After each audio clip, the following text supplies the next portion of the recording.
বাইরে নির্বাচনের 5 বছরের ভিতরে কোনো মেম্বার চেয়ারম্যান দেখা যায় না রাস্তাঘাটে। না মানুষ মরে গেল, মেম্বার চেয়ারম্যান পাওয়া যায় না।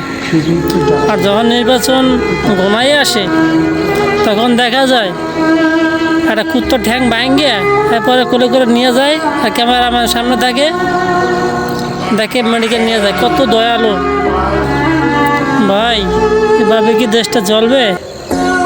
এখন নাই কোনো চেয়ারম্যান মেম্বার দেখেন কোনো রাস্তাঘাটে বা কোনো একটা এলাকায়, আর বিপদ হলেও পাওয়া যায় না।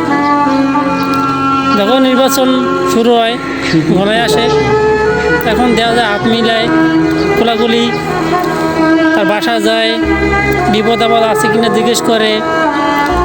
রাস্তাঘাটে একটা কুকুরের ঠ্যাং ভাঙ্গিয়া তারপরে তারা কোলে করে নিয়ে যায়, দেখায় কত দয়াশীল, আমারই ভোট দিয়েন। এই হলো বাংলাদেশের অবস্থা।